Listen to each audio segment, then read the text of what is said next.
So now we're going to extend our control volume analysis with conservation of mass to a deforming control volume.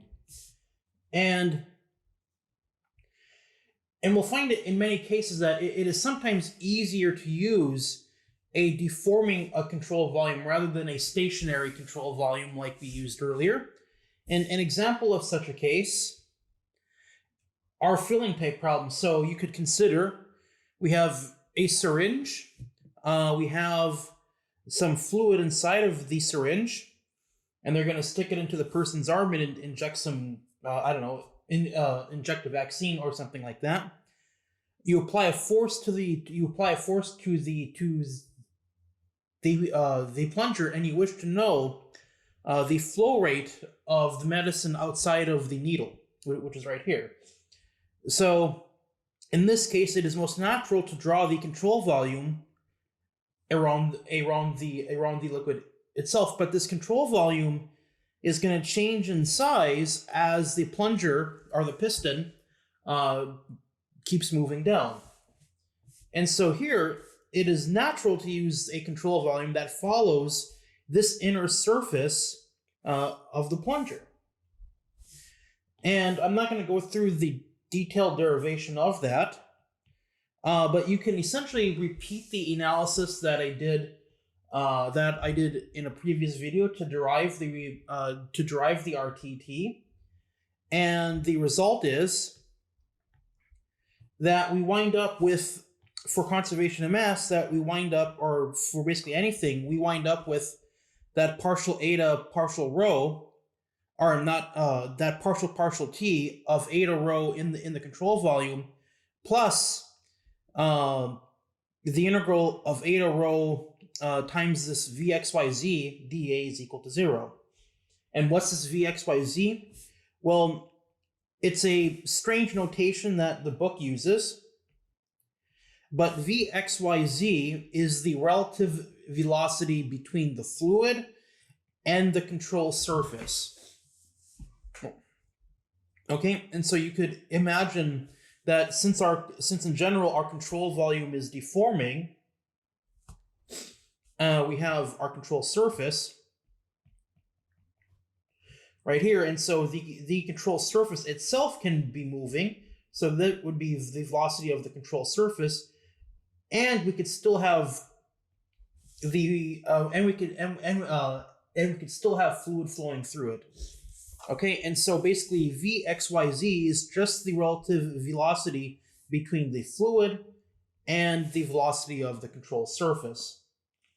Okay, and if the control volume in general, different parts of the control volume surface may have different velocities, like basically this portion of the control volume for the syringe is moving with the piston, and this portion of the control volume is stationary. Okay. And then to complete the analysis now, because if the control surface is changing, that means the volume is changing. And it's not always easy to come up with a rule for the change of the volume based on geometry alone.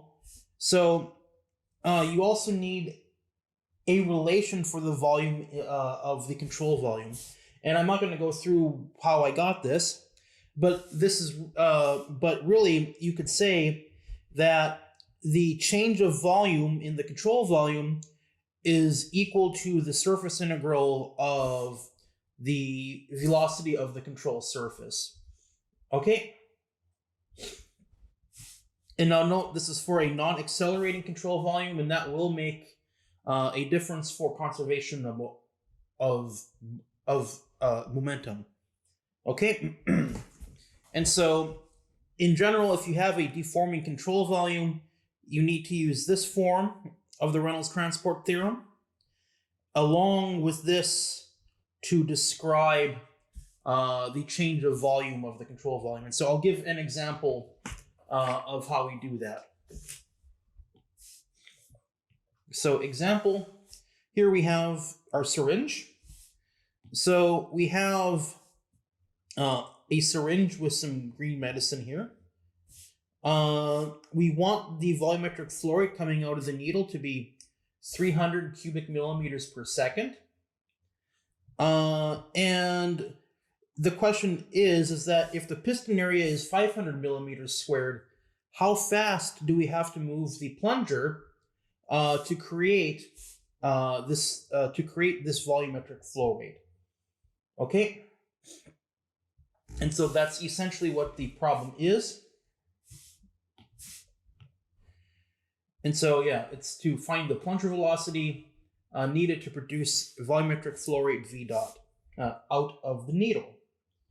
And so to solve this, we need to apply conservation of mass for a deforming control volume, because it's most natural to choose a control volume that follows the inner surface of the syringe. So first, let's write conservation of mass for a deforming control volume. And now in your homework problems, I expect you now to start from the generic deforming version. Okay, and the assumptions will assume that the medicine is liquid, so it will be an incompressible fluid, and the flow itself will be incompressible. We'll assume that there are no leaks out through the piston, and we will assume that the walls are impermeable. That is, there is no medicine going through the walls of the needle, or where the needle attaches to the main well of the syringe. Okay, so the solution, as always, we draw a control volume, and we're going to choose the control volume to follow the liquid surface, and we're going to define it to move with the plunger. Okay, so here's the control volume. So, and I'll shade the medicine, this sort of pukey green color.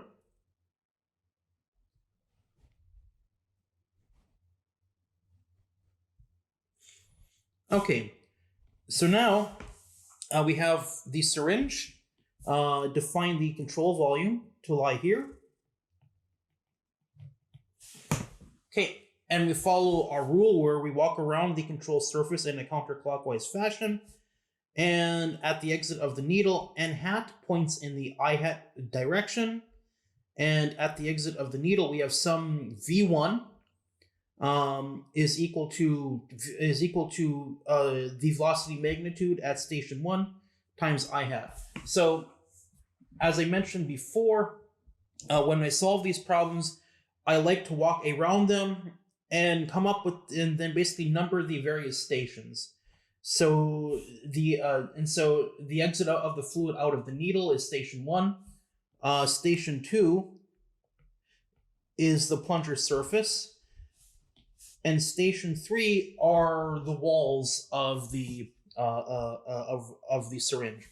So as we walk around, we came across station 1, and now because we're dealing with a deforming control volume, we not only need to keep tabs of the velocity of the fluid, we also need to keep tabs on the velocity of the control surface.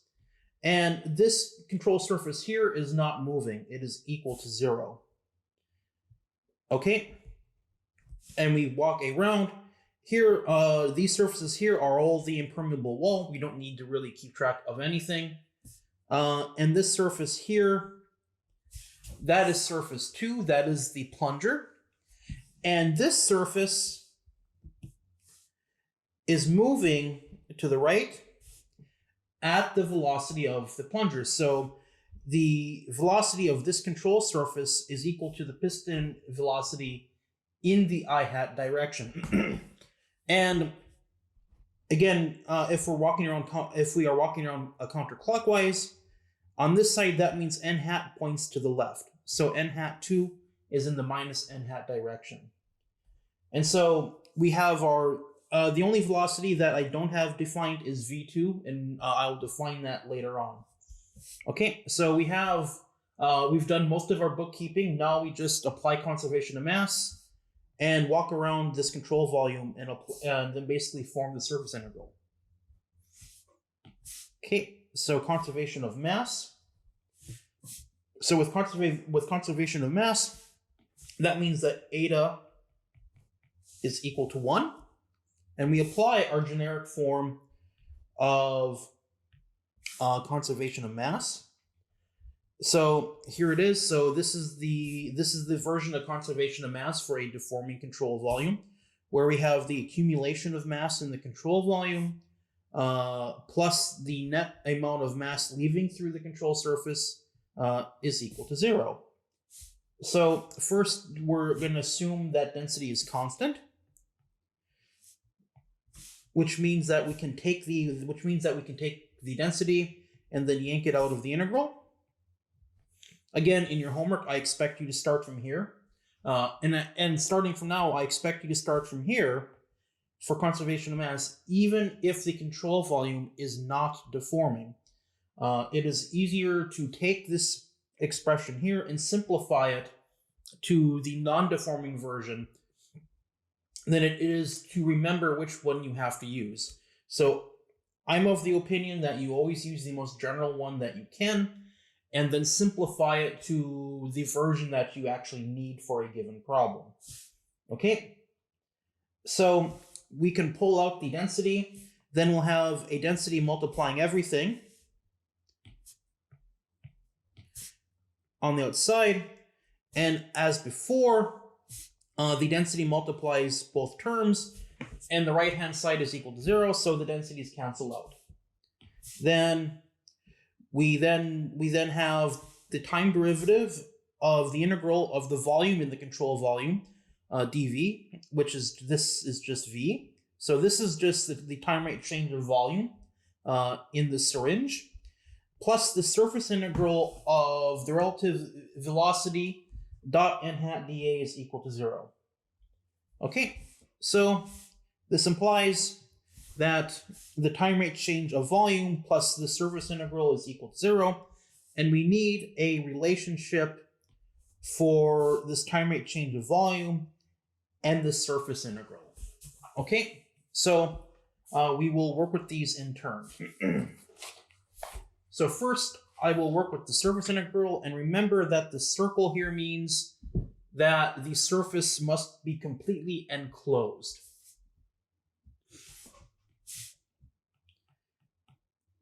Okay, so we have three surfaces. And so we're going to break the surface integral into the three pieces. This part, A1, is for the fluid leaving through the end of the needle. A2 is along the plunger surface, and A3, or I could call those A sides or A wall, are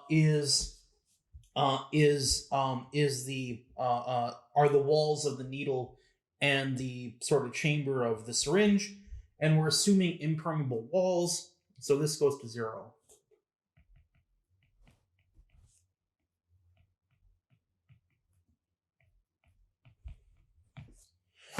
Okay, so that term goes to 0. We don't need to do anything with that. And again, I do like you to form all of these integrals and then cross out the ones that you know are 0 based on your assumptions. Okay, now we go to area 1, and now we just basically complete these integrals in turn. Well, area 1 was the exit, and I already had drawn as the exit through the needle.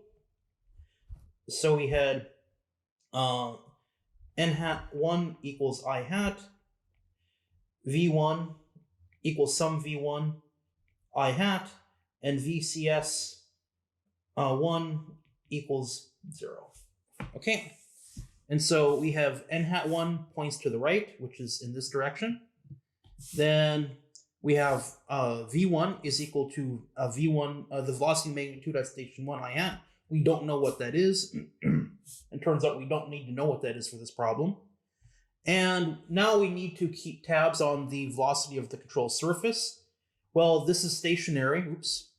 This is stationary, so it is 0, as I argued before. So then we know both the fluid velocity and the velocity of the controlled surface, we can now subtract the two to form the relative velocity. So that's just v1 minus the velocity of the control surface at station 1. Then that is equal to v1 I hat minus 0 I hat. And that's just equal to the fluid velocity. Okay. And so because this control surface is stationary, this integral here, it actually just reduces to v dot n hat.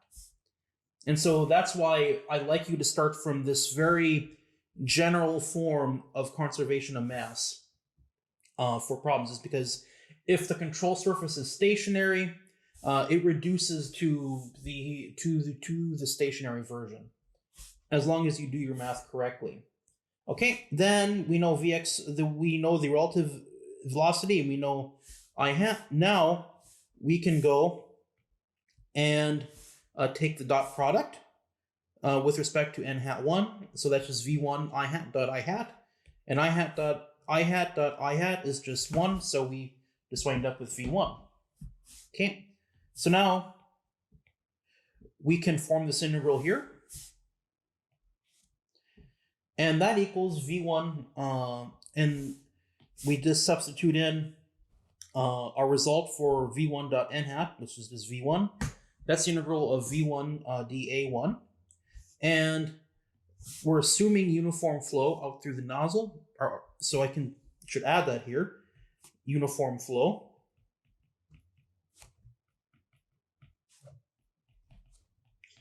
Out of the needle, which is definitely not true, but it's good enough.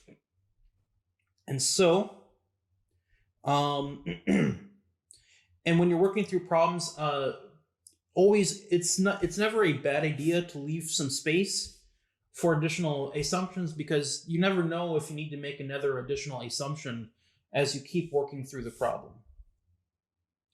Okay, so now we're going to do this integral here. This is uniform, so we can pull that out because we're assuming uniform flow. And this is just v1 times the integral of dA1. And that just equals v1 times a1. And that equals the volumetric flow rate leaving the needle, or the volumetric flow rate. And this is what we're given. And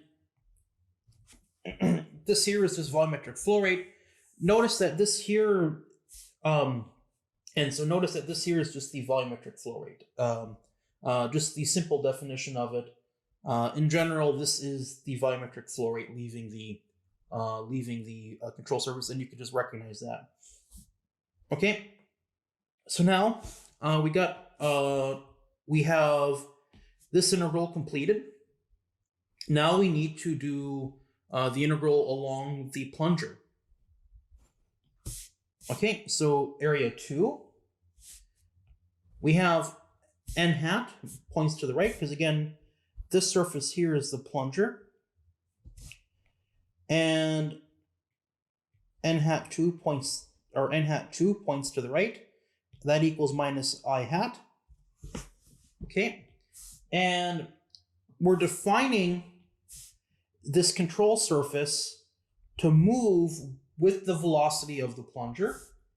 And so the velocity at this control surface is equal to the velocity of the plunger I hat. And then now we need to apply the impermeable wall condition, because we know the velocity of the control surface. We know the velocity of the control surface, but now what is the velocity of the fluid?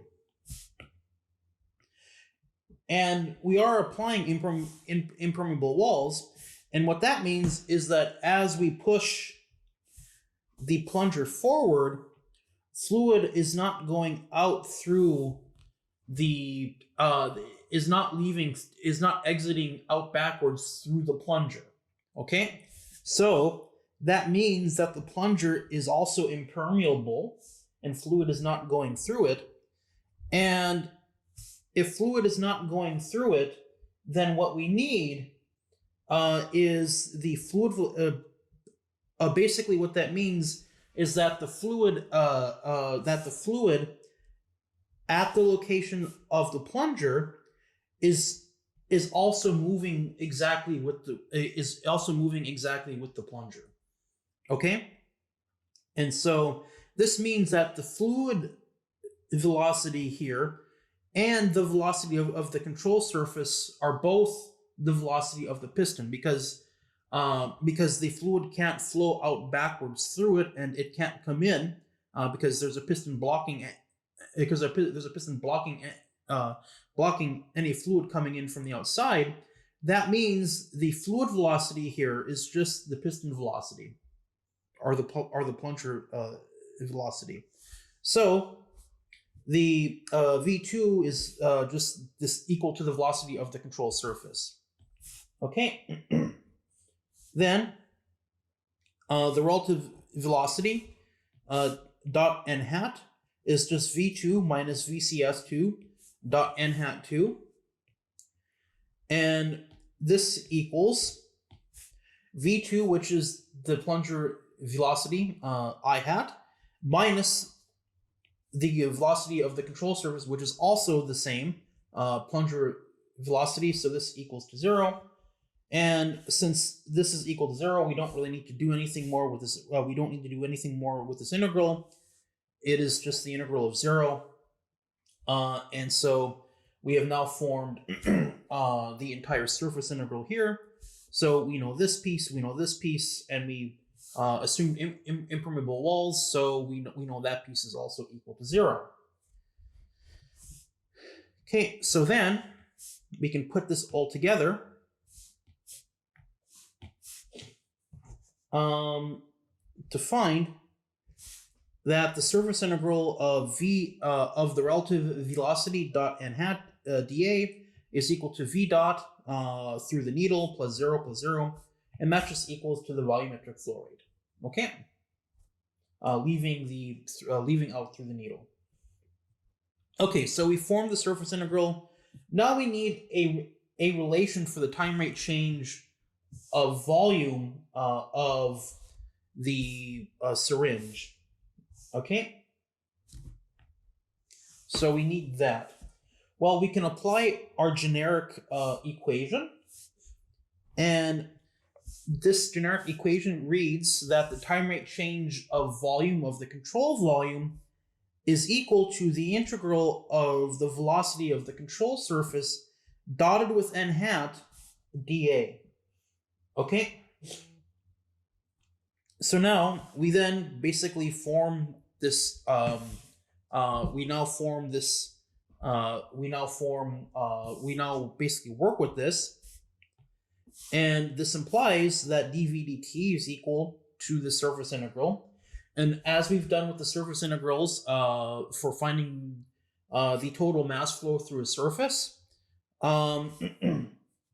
and actually, -1 point, Ryan, you forgot to state that this was a closed surface. So now we will basically break this into the different sections on the control surface.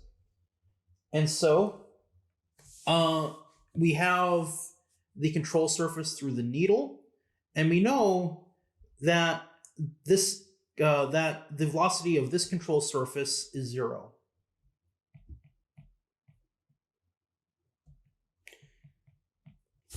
Is equal to 0.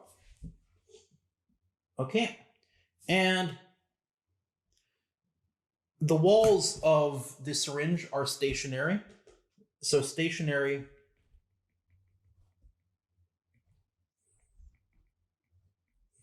okay, that is, we are not accounting for any expansion on the sides of the syringe as we depress the plunger. So now we can work with this term here.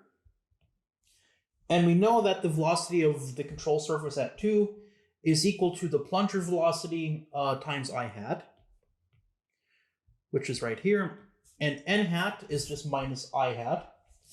And we take the dot product. And then the dot product is the velocity of the control surface dotted with n hat is just equal to minus VP I hat, because it's just VP I hat dotted with minus I hat. and that's just and that just becomes negative VP.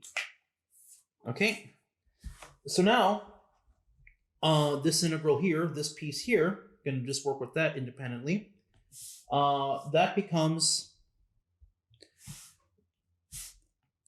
the integral of minus VP dA2, which is just the area of the plunger. This is uniform. We can basically pull that out. And that's not really an assumption, that's more of a logic thing, is that if we have the plunger like this is just saying that the top part of the plunger is moving at the same velocity as the bottom part of the plunger. If that's not true, then the plunger is broken. Okay, so we can pull this out. And this integral of A2, dA2, that's just the area, and that is the area of the plunger. Okay, so this surface integral here then just becomes minus VP times A times the plunger area. Okay, so we now know all of these integrals, and we can find our relation for the time rate change of volume. So then we have that the time rate change of the control volume, which is equal to the surface integral, reduces to that dV dt is equal to minus the piston velocity, or the plunger velocity, times the piston area. Okay, and this makes sense. It should be negative. That means that as we depress the plunger to the right, and the piston moves to the right, we are reducing the volume of this control volume. And there is an alternative way for simple geometries like this to come up with this volume relationship, and I'll also go through that.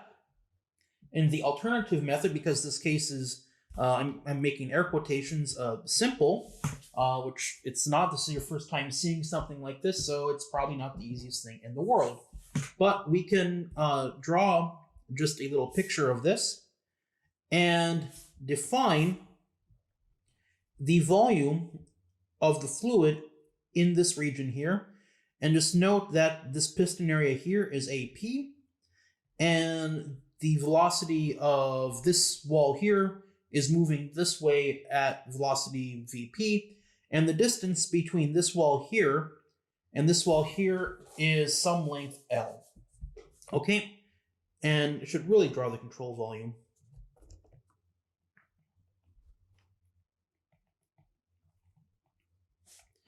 Okay, so we can find the total volume of fluid in the control volume just based on the geometry. So it's the volume of the fluid. It's the volume of the fluid in the syringe itself, plus, or in the chamber of the syringe, plus the volume of fluid in the needle. Okay, well, this volume here is just the piston area times this distance here, L. Okay, and we don't know what this needle volume is. Okay, so I'll just call that V needle for the time being. Okay, and again, this is just equal to the length times the piston area, and this equals that. Okay, so it's really just, so the control volume is just this volume plus this volume. Now, I want the time derivative of this volume, so I'm going to take the time derivative of this expression here. So the time rate change of control volume, of the volume in the control volume, is equal to ddt of this expression here. Well, this needle volume is constant, so that derivative is equal to 0, so that's why we didn't bother needing to know it. And the piston area is constant. So that means we can basically factor out AP outside of the time derivative, and we work with this, and this just turns into minus the piston area, or this equals the piston area times the time rate change of length of the distance between the piston and the sort of wall of the syringe. Well, this is just a time rate change of distance, and this here is just negative VP, right? Because it is getting smaller as L is as the plunger moves to the right, L is getting smaller, and how fast L is getting smaller is just negative of the piston velocity. And then we substitute in the result. We get negative VP times AP, and this is the same result as the other way. It's just you needed to be a bit more careful with it. And so either way will work. For complex scenarios, I do prefer this method here, because even though it is complete overkill for a lot of problems, especially one like this, as long as you're careful and you do it methodically, you will be less prone to making errors. Okay, and then we put everything together. For our master equation, we had dv dt plus the surface integral of the relative velocity of dot and hat dA is equal to 0. That implies we know this relationship, and we know this relationship here. This equals minus VP AP plus V dot, and we were asked to solve for the plunger velocity. And that implies that the plunger velocity is just equal to the volumetric flow rate that we want out through the needle divided by the plunger area.